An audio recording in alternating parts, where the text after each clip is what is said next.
জগন্নাথ মন্দির, এই মন্দির নিয়ে মিথের শেষ নেই। কত রকম লোকগাথা রয়েছে, কত রকম কল্পনা, তার মধ্যে কোনটা সত্যি কতটা সত্যি তা এখনো প্রমাণ সাপেক্ষ।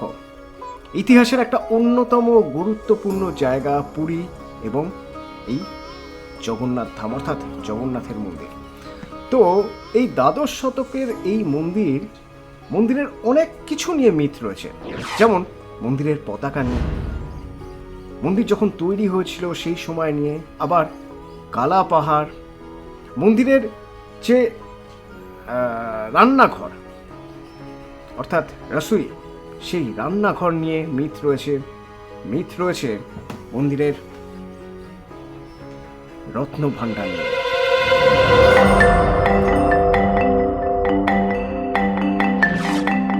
অর্থাৎ মন্দিরের যে রত্ন ভাণ্ডার, সেখানে কি আছে, কি থাকতে পারে, কি কি নেই সেখানে, তাই নিয়ে একসময় তর্ক হতো। অনেকে বিশ্বাস করেন যে এই রত্ন ভাণ্ডারে কারো অনুমতি ছাড়া ঢোকা মানে একেবারে মৃত্যু নিশ্চিত।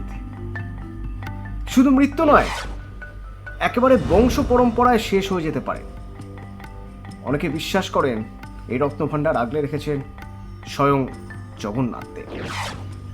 অনেকে বিশ্বাস করেন যে এই রত্ন ভাণ্ডারের মধ্যে এমন কিছু গোপন বিষয় রয়েছে যা হয়তো সামান্য কয়েকটা গুটি কয় মানুষ পৃথিবীর জানেন, তার বেশি কেউ জানেন না, এবং যা হয়তো পৃথিবীর ভবিষ্যৎ বদলে দিতে পারে যা জানলে। নানা রকম মিথ রয়েছে। কেউ তো আবার এরকমও ভাবেন যে স্বয়ং বাসুকীনাথ এই রত্ন ভাণ্ডারে রক্ষা করছেন, অর্থাৎ এখানে প্রচুর নানা প্রজাতির সাপ রয়েছে, বংশ পরম্পরায় সেই সাপ, তারা রত্ন ভাণ্ডার রক্ষা করছেন। যক্ষও থাকতে পারে। সেরকম মিথও কিন্তু পুরীতে কান পাতলে শোনা যায়। তো কেন এই রত্ন ভাণ্ডার নিয়ে এত কথা বলছি, তার কারণ এই রত্ন ভাণ্ডারের 3টে প্রকোষ্ঠ রয়েছে। প্রথম প্রকোষ্ঠ বা প্রথম যে কামরা বা প্রথম যে রুম বলা হয়, সেখানে হচ্ছে এই নিয়মিতভাবে যা যা প্রয়োজন জগন্নাথ দেব, বলরাম, সুভদ্রার এই সব কিছু অলংকার, সেই সব কিছু রয়েছে। তারপরে দ্বিতীয় প্রকোষ্ঠ, সেখানে অনুষ্ঠানের সময় যে অলংকার বা মণিমুক্ত খচিত মুকুট ইত্যাদি ইত্যাদি যেগুলো তারা পরবেন, সেই সব রয়েছে। আর 3 নম্বর প্রকোষ্ঠে কি রয়েছে কেউ জানে না, সেটাই জানেন হয়তো কেউ কেউ, দেখেছেন কজন। তার কারণ এই 3 নম্বর প্রকোষ্ঠ খোলা হয়েছিল 1978 সালে শেষ। তার 46 বছর পর আবার এই রত্ন ভাণ্ডার খোলা হবে। পুরীর এই রত্ন ভাণ্ডার জানি এত মিথ, এত চর্চা, 46 বছর পর আবার খোলা হবে। এর মাঝে কি খোলা হয়নি? না, এর মাঝে খোলা হয়নি, কিন্তু খোলার চেষ্টা হয়েছিল। যেমন 2018 সালে হাইকোর্টের নির্দেশে ঠিক হলো যে এই মন্দিরের যে রত্ন গৃহ, সেই রত্ন ভাণ্ডারের দরজা খুলতে হবে। এবার মুশকিল হচ্ছে এই দরজা খোলা খুব একটা সহজ বিষয় নয়। তার কারণ এই দরজা খুলতে গেলে 3 জোড়া চাবি এক জায়গায় হতে হবে, তবেই এই দরজা খুলবে। তো এই 3 জোড়া চাবি 3 জন ভিন্ন ভিন্ন মানুষের কাছে থাকে। 1, পুরীর যিনি গজপতি রাজা, তার কাছে থাকবে 1 জোড়া চাবি। 2, মন্দিরের সরকারি প্রশাসনিক অফিস সেই অফিসের যিনি সেই মুহূর্তে আধিকারিক, তার কাছে থাকবে আর 1 জোড়া চাবি। মানে আধিকারিক বদল হয়ে গেলে তিনি তার যাবতীয় সবকিছুর সঙ্গে ওই চাবিটিও তার হাতে দিয়ে যাবেন। 3 নম্বর হলো যে মন্দিরের ভাণ্ডার মেকআপ, সেই ভাণ্ডার মেকআপের দায়িত্বে যিনি আছেন, তার হাতে থাকবে চাবি। তো এই 3 জোড়া চাবি এক জায়গায় খুলে তারপরেই গর্ভগৃহের একদম লাস্ট ক্যাবিনেট সেটা খোলা সম্ভব হবে। এবার মুশকিল হচ্ছে 2018 সালে হাইকোর্টের নির্দেশ তো হলো, কিন্তু মন্দিরের গর্ভগৃহ মানে রত্নগৃহ খোলা সম্ভব হলো না। বলা হলো চাবি নাকি মিসিং, চাবি নাকি পাওয়া যাচ্ছে না। ভাবা যায় চাবি পাওয়া যাচ্ছে না। তোলপাড় হয়ে গেল সে সময়, তোলপাড় হয়ে গেল যে রত্নগৃহের চাবি পাওয়া যাচ্ছে না। এই রত্নভাণ্ডার এই 2018 যখন এই নির্দেশ আসে যে খুলতে হবে রত্নভাণ্ডার, তখন দেখা যায় যে শেষ 1978 সালে খোলা হয়েছিল।